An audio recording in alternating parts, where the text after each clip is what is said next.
Bismillahirrahmanirrahim.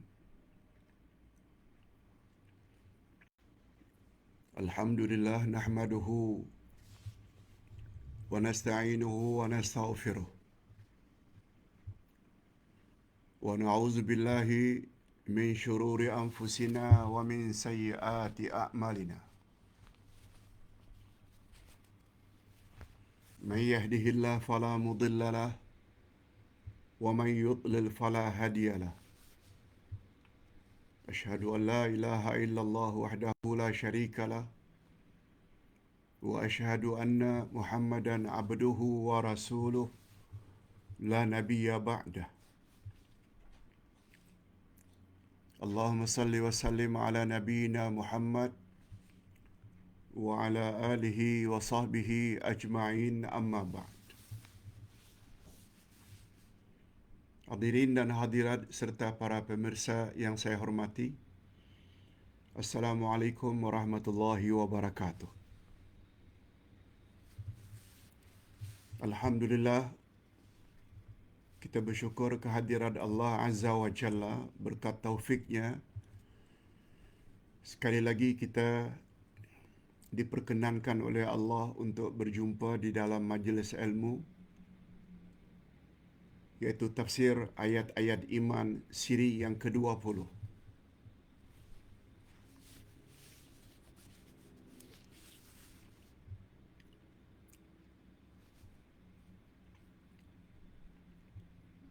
Kitab yang akan kita gunakan pada pagi ini adalah kitab tafsir ayat-ayat iman juz yang pertama,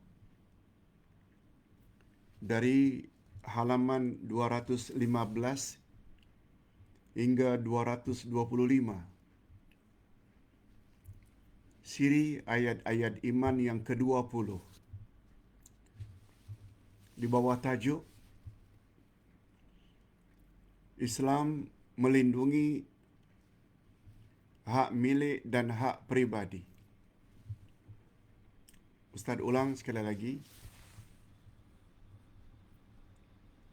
Islam melindungi hak milik dan hak peribadi.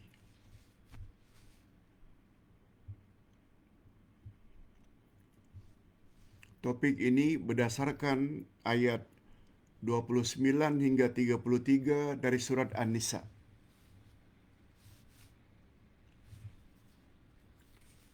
Sebelum kita terjemahkan, bacakan ayat-ayat tersebut, bagus juga kita tahu latar belakang ayat-ayat ini.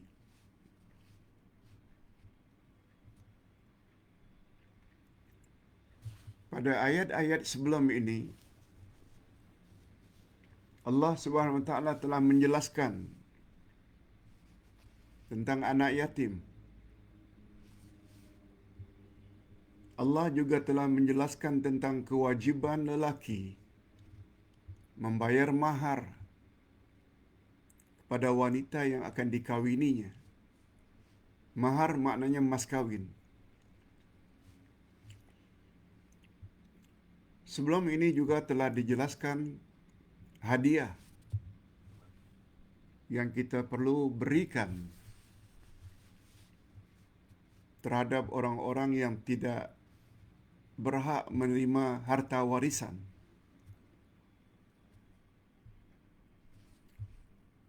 Seperti pakcik, makcik yang terhalang karena kita punya anak lelaki.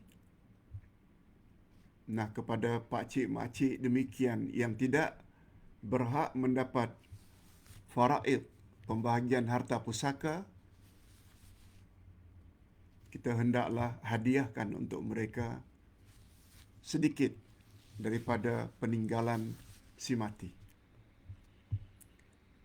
Okey, pada ayat berikutnya, iaitu pembahasan kita pada pagi ini, Allah Subhanahu wa taala menyebut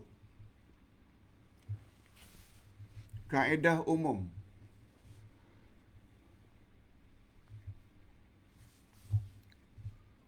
tentang harta.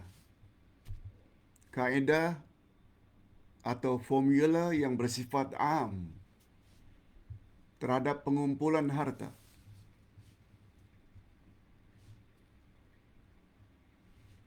Yaitu dalam usaha kita mengumpul harta, kita diingatkan supaya jangan terpedaya dengan fitnah harta.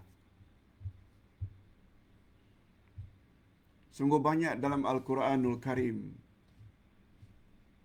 Allah Subhanahu wa taala sebut bahwa harta adalah di antara ujian Allah yang sungguh banyak manusia kecundang.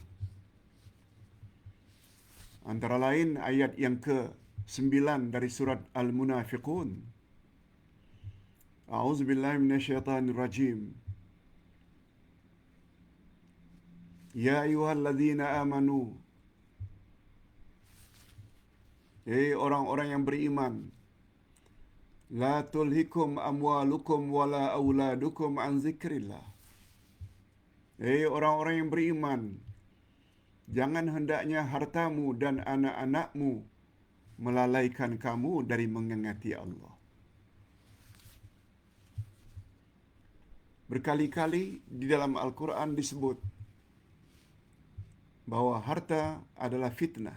Fitnah dengan makna ujian. Innama amwalukum wa auladukum fitnah. Sesungguhnya hartamu dan anak-anakmu adalah fitnah. Fitnah dengan makna ujian atau cobaan Allah.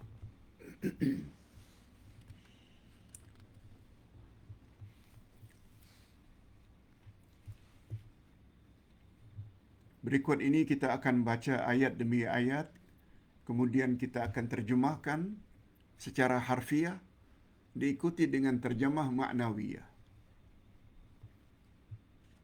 Berikut ini ayat 29 dari surat An-Nisa. A'udzubillahi minasyaitonir rajim. Ya ayyuhalladzina amanu la ta'kulu amwalakum bainakum bil batil illa an takuna tijaratan an taradhim minkum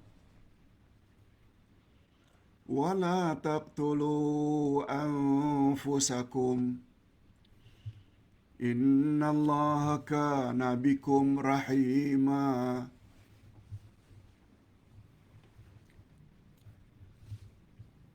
Terjemahan harfiah. Hei orang-orang yang beriman. Maknanya ayat ini ditujukan khas kepada orang-orang yang beriman. Beriman kepada Allah, beriman kepada Rasul, beriman kepada Al-Quran. Apa yang Allah mahu dari mereka? Janganlah kamu saling memakan harta sesamamu dengan cara yang batil. Jangan makan harta antara sesama kamu secara batil. Batil maknanya melalui cara yang salah. Nanti kita terjemahkan secara harfiah. Kecuali dengan jalan perniagaan yang berlaku antara suka sama suka di antara kamu. Antaradin. Dan janganlah kamu membunuh dirimu. Sesungguhnya Allah Maha Penyayang kepadamu. Okey, itu baru terjemah harfiah. Apa dia terjemah maknawiyah, Pak Ustaz?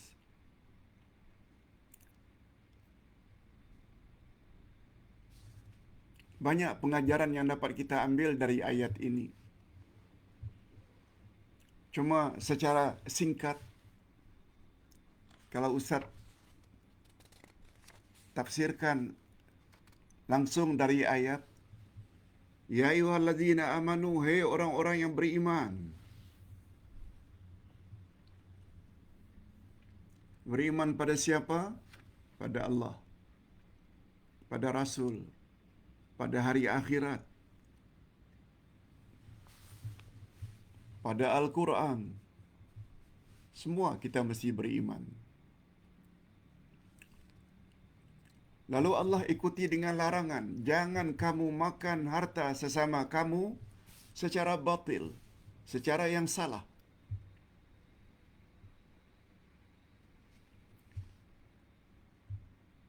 Barangkali membawa makna jangan makan riba. Riba itu haram. Dengan cara mencuri. Mencuri itu haram. Dengan cara rasuah, korupsi. Rasuah itu haram. Itu antara contoh. Kecuali dengan cara jual beli yang reda antara kamu dengan sesama kamu.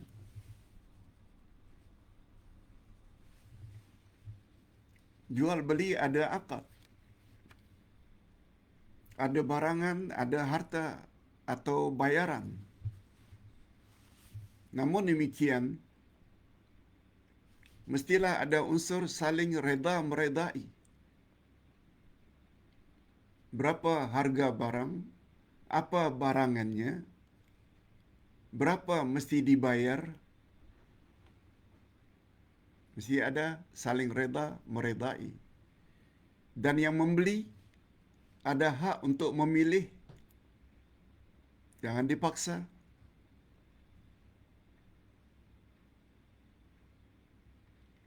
Wala taqtulu anfusakum. Jangan kamu bunuh dirimu sendiri. Istilah ini membawa makna jangan bunuh orang lain. Tapi Allah gunakan jangan kamu bunuh diri kamu sendiri. Sebab antara mukmin dengan mukmin lain bagaikan satu diri. Innamal mu'minuna ikhwah. Sesungguhnya orang beriman itu adalah bersaudara. Itu sebabnya apabila dia membunuh Muslim lain, sama hukumnya dengan dia membunuh dirinya sendiri. Sebab mukmin dengan mukmin lain macam satu diri. Itu istilah dalam Al-Quran. Innallaha kana bikum rahima. Allah Subhanahu wa taala sangat penyayang kepada kamu.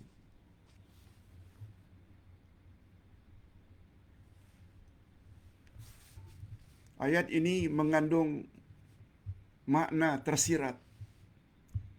Kita umat Islam sangat digalakkan supaya berniaga, tijarah. Nabi Muhammad sallallahu alaihi wasallam pernah bersabda, 9/10. 9/10. Maknanya 90% dari 100%, 90%-nya sumber rezeki itu adalah dari berniaga. Nabi SAW juga pernah ikut uncle-nya berniaga. Rasul SAW juga pernah berniaga, membawa atau dimodali oleh bakal istrinya Khadijah, orang kaya zaman itu, berniaga.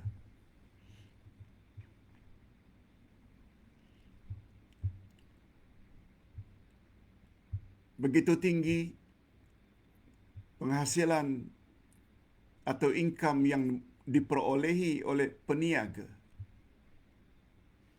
Itu sebabnya kita dapati hari ini orang-orang kaya raya pada umumnya adalah businessman.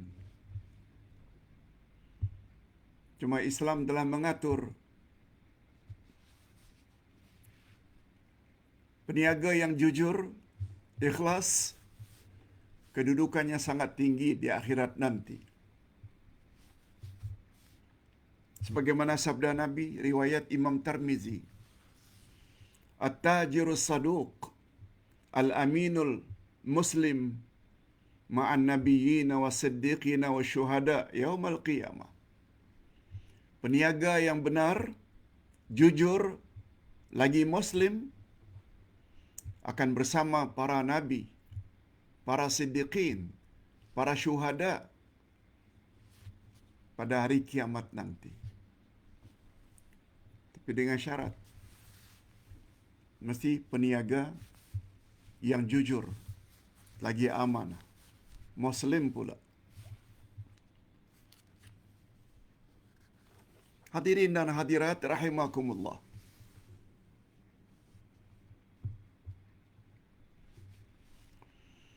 Pada ayat berikutnya, iaitu ayat 30, Allah Subhanahu wa taala selanjutnya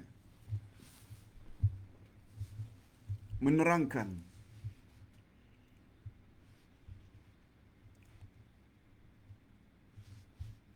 apabila larangan-larangan dalam ayat sebelumnya, ayat 29, makan harta orang lain secara batil, sebagaimana yang kita contohkan tadi.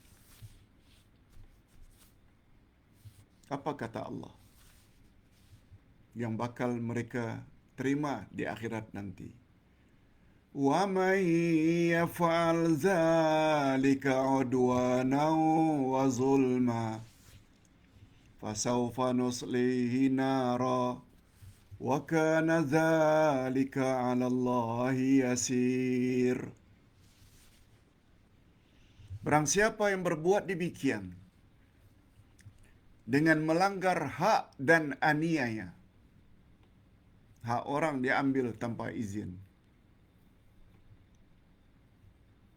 zalim pula, tidak meletakkan sesuatu pada tempatnya, maka kelak kami akan masukkan mereka ke dalam neraka. Na'udzubillah min zalik. Yang demikian itu adalah mudah bagi Allah untuk menyiksa manusia di akhirat nanti. Manusia-manusia yang banyak melakukan maksiat dan tidak segera tobat, tidak susah bagi Allah. Maksudnya, barang siapa yang memakan harta orang lain secara batil dan membunuh orang lain secara sengaja, bukan hanya jahil, bukan karena jahil, bukan tak sengaja, sengaja,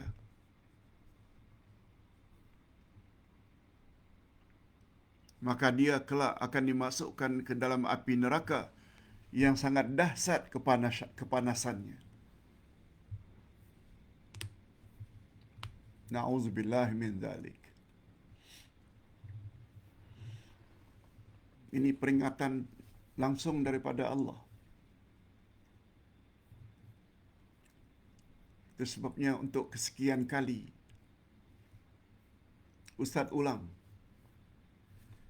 kewajiban orang beriman terhadap Quran bukan hanya sekedar iman dan baca. Ada 3 lagi. Faham, amal, dan sampai-sampaikan. Macam mana kita hendak jauhi larangan-larangan Allah tadi? Andai kata kita tak belajar tafsir, andai kata kita tak belajar tadabbur,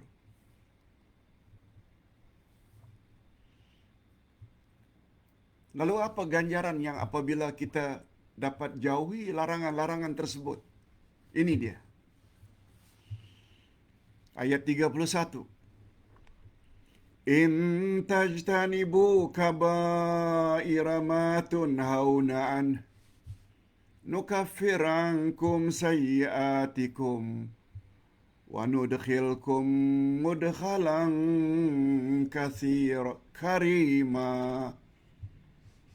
wa nudkhilkum mudkhalan karima.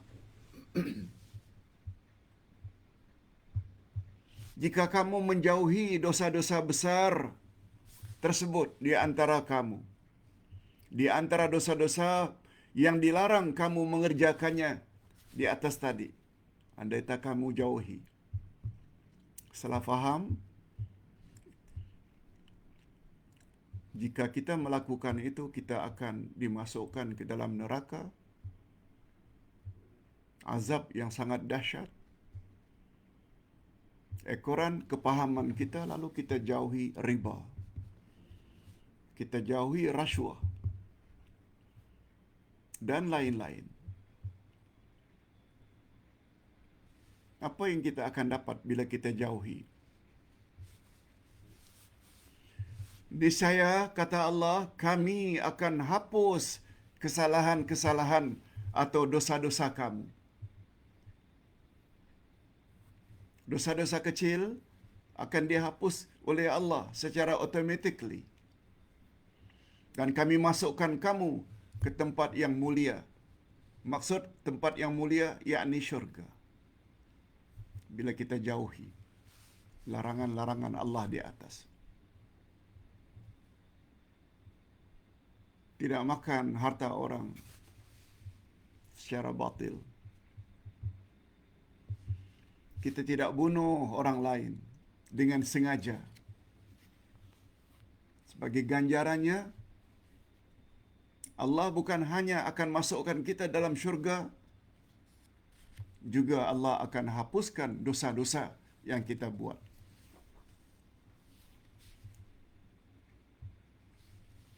Rupanya hadirin dan hadirat, amal-amal baik yang kita lakukan ini juga adalah berperanan untuk menghapuskan dosa yang pernah kita lakukan.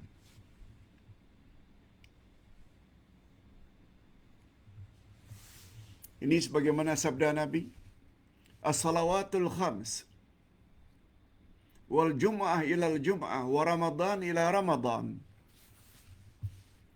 mukaffiratun lima bainahuma majtunibatil kabair. Rawahu Muslim. Salat yang 5, Jumaat ke Jumaat berikutnya, Ramadan ke Ramadan berikutnya, adalah penghapus dosa yang terjadi di antaranya selama kamu menjauhi dosa-dosa besar. Kata ulama hadis, ini memberi isyarat amal-amal saleh yang kita lakukan dari satu amal saleh ke amal saleh berikutnya, antara salat subuh dengan salat zuhur, antara salat zuhur dengan salat asar, antara asar dengan maghrib, begitulah selanjutnya. Jumaat hari ini semalam atau 2 hari yang lalu dengan Jumaat berikutnya, Ramadan dengan Ramadan berikutnya. Bila kita dapat lakukan ibadat seterusnya, dia berperanan menghapuskan dosa-dosa yang berlaku di antaranya. Tapi dengan syarat, selagi dosa itu bukan dosa besar. Maknanya, penghapusan secara automatically itu terbatas kepada dosa-dosa kecil saja. Sebab dosa besar perlu kepada taubat. Kita teruskan dengan ayat berikutnya. Ayat 32. وَلَا تَتَمَنَّوْا مَا فَضَّلَ اللَّهُ بِهِ بَعْضَكُمْ عَلَى بَعْضٍ لِلرِّجَالِ نَصِيبٌ مِّمَّا اكْتَسَبُوا وَلِلنِّسَاءِ نَصِيبٌ مِّمَّا اكْتَسَبْنَ وَاسْأَلُوا اللَّهَ مِنْ فَضْلِهِ إِنَّ اللَّهَ كَانَ بِكُلِّ شَيْءٍ عَلِيمًا.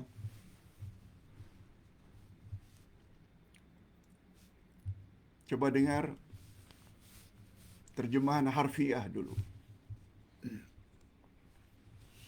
Janganlah kamu iri hati.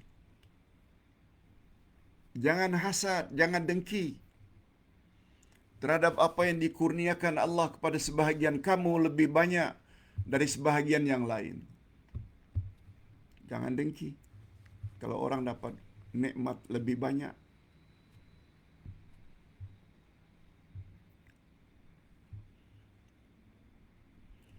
Karena bagi orang laki-laki ada bahagian daripada apa yang mereka usahakan. Dan bagi perempuan ada bahagian dari apa yang mereka usahakan.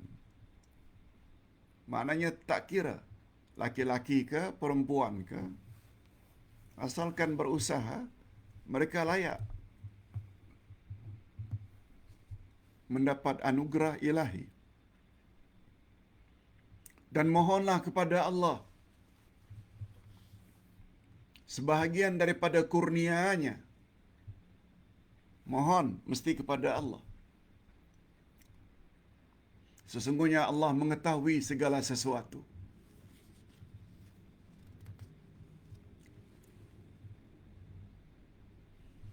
Dalam ayat ini melarang orang-orang beriman agar jangan punya sifat dengki, hasad.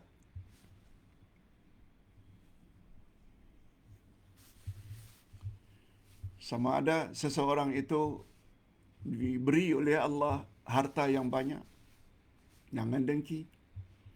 Andai kata orang tersebut diberi oleh Allah kedudukan yang tinggi, andai kata seseorang itu diberi oleh Allah ilmu yang banyak, jangan dengki.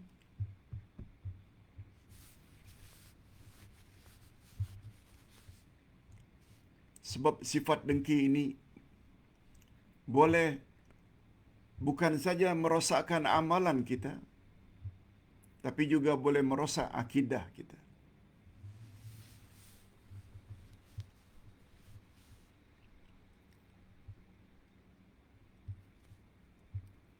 Apa dalilnya Pak Ustaz? Hasad, dengki boleh merosakkan amalan.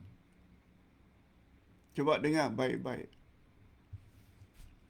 Innal hasada ya'kulul hasanati kama ta'kulun narul hataba. Sesungguhnya hasad dengki dapat memakan amal-amal salehmu, amal-amal baikmu, bagikan api makan kayu api. Ustaz ulang sekali lagi. Hasad dapat merosakkan amal-amal saleh kita.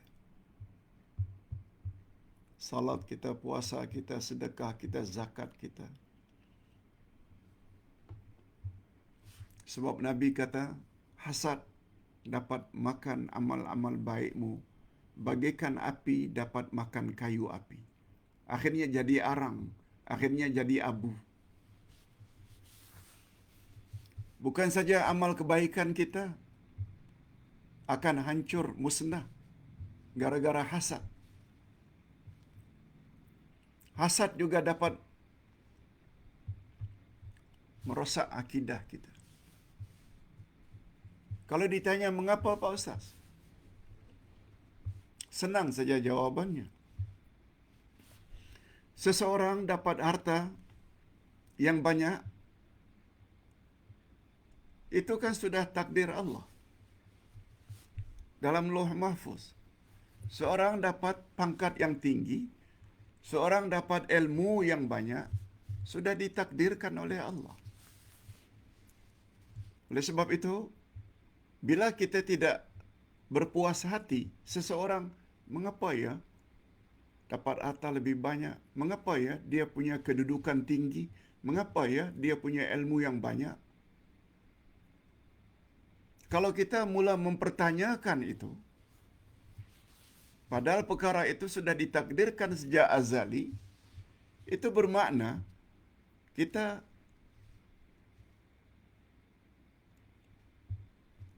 cuba membantah takdir Allah. Tidak reda dengan takdir Allah. Di situ jatuhnya akidah kita jadi rosak. Sebab iman pada takdir termasuk salah satu rukun iman. Di situ rosaknya.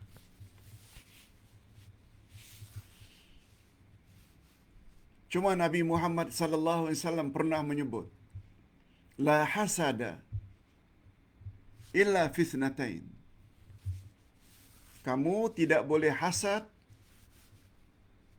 kecuali terhadap dua orang.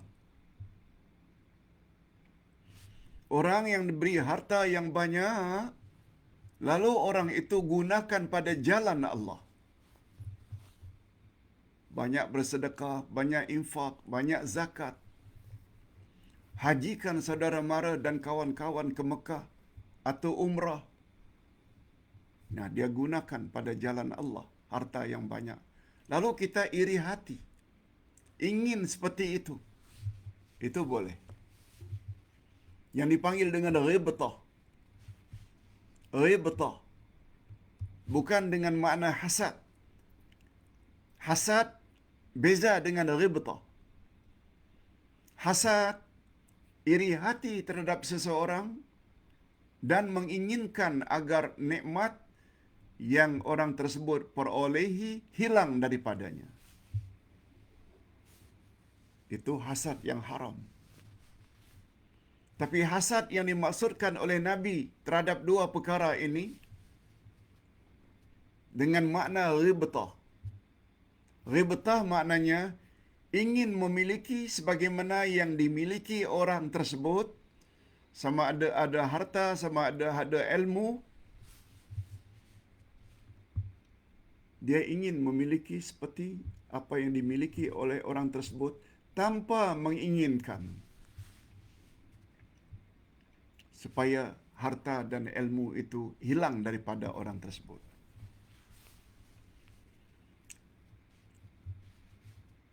Sebagaimana kita menginginkan ada orang kaya yang dermawan. Ya Allah, kalau saya punya harta macam dia punya harta yang dia gunakan untuk mengumrahkan, menghajikan saudara mara. Dia bantu pembinaan masjid, dia bantu pembinaan rumah tahfiz, dia bantu rumah anak-anak yatim, dia bantu pembinaan hospital Islam. Allah, saya juga akan buat macam itu. Nah, itu hasad itu tu dengan makna ghibtah. Ghibtah dibenarkan dalam Islam. Begitu juga terhadap orang yang banyak ilmu. Kita ada umpamanya pensyarah-pensyarah, penterjemah,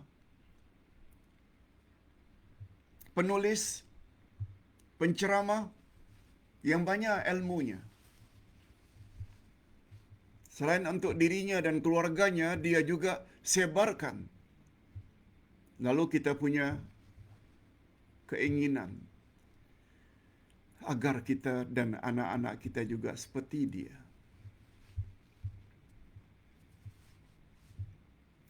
Yang itu boleh.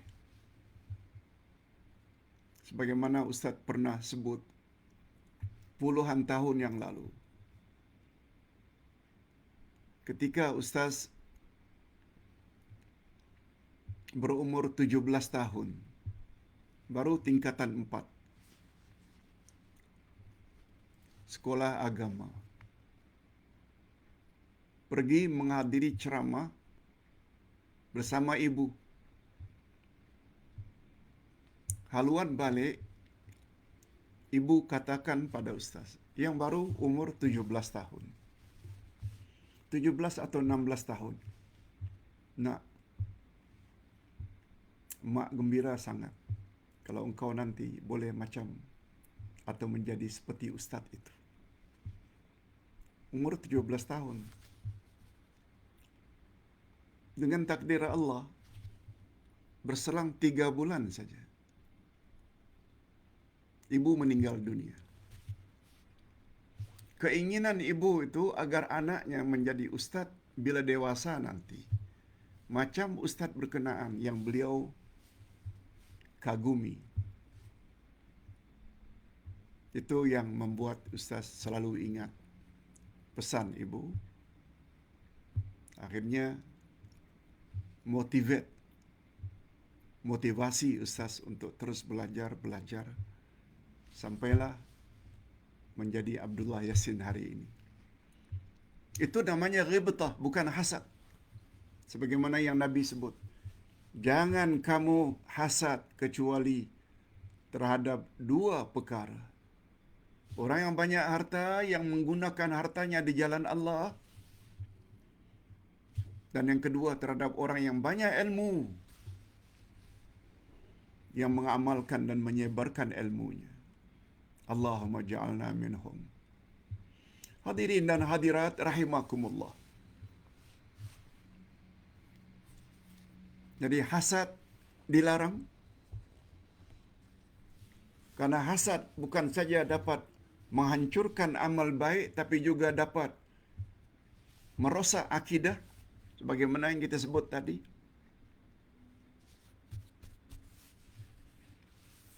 Tetapi hasad yang dibolehkan dengan makna ghibtah, ingin memperolehi harta dan ilmu sebagaimana yang dimiliki oleh orang lain, agar kita miliki, tanpa kita menginginkan agar harta dan ilmu tersebut hilang daripada orang tersebut. No. Ghibtah hukumnya boleh, malah digalakkan. Hadirin dan hadirat rahimakumullah. Nah, kita sampai ke ayat yang terakhir, ayat 33.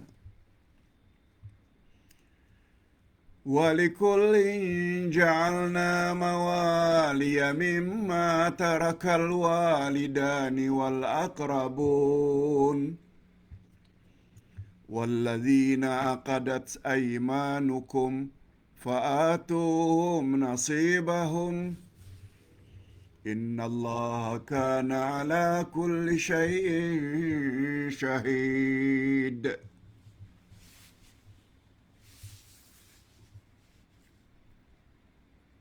Terjemahannya, bagi tiap-tiap harta peninggalan dari harta yang ditinggalkan ibu bapa, kaum kerabat, terhadap harta yang ditinggalkan oleh ibu bapa atau kaum kerabat, kami jadikan pewaris-pewarisnya. Maknanya ada faraid, dibagikan kepada ahli waris sesuai dengan kadar yang telah ditetapkan oleh agama. Dan jika ada orang-orang yang kamu telah bersumpah setia dengan mereka, maka berikanlah kepada mereka bahagiannya. Sesungguhnya Allah menyaksikan segala sesuatu. Hadirin dan hadirat, ayat ini pula memberi atau membawa beberapa pengajaran. Antara lain, semua harta peninggalan diwajibkan kepada semua, wajib diberikan kepada semua yang berhak menurut bahagian masing-masing. Semua kita tahu, ilmu tentang itu namanya ilmu faraid. Ilmu pembahagian harta pusaka. Adapun yang dimaksudkan dengan mawali di dalam ayat di atas adalah ahli waris yang asabah dan bukan asabah. Sebagaimana kita sebutkan tadi, yang berhak menerima harta warisan, kita berilah sesuai dengan kadar yang telah ditetapkan oleh agama. Sementara kaum keluarga yang tidak berhak karena terhalang, mereka hendaklah diberi hadiah sekadarnya. jika mereka turut hadir ketika pemberian harta pusaka, memang mereka tidak berhak, tapi hendaklah kita beri sedikit hadiah. Jangan keluarkan kata-kata yang tidak elok. Siapa-siapa kaum kerabat yang tidak ada kena-mengena dengan pembahagian harta pusaka, sila balik. Sebab kamu tidak berhak menerima harta pusaka. Jangan. Mereka hadir tak mengapa. Cuma bagilah mereka sedikit hadiah. Jika dipersetujui oleh orang-orang yang layak menerima faraid.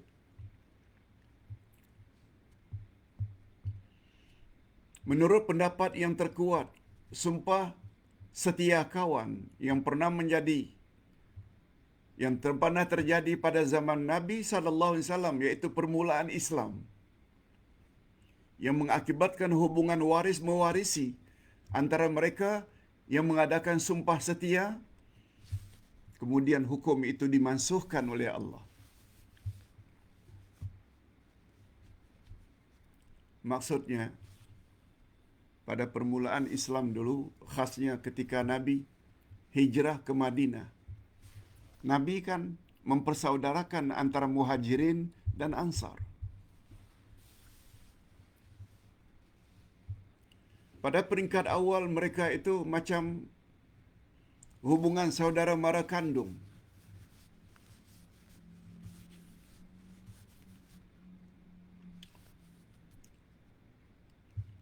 Yang dipanggil dengan al-muakhah, mempersaudarakan antara Muhajirin dengan Ansar.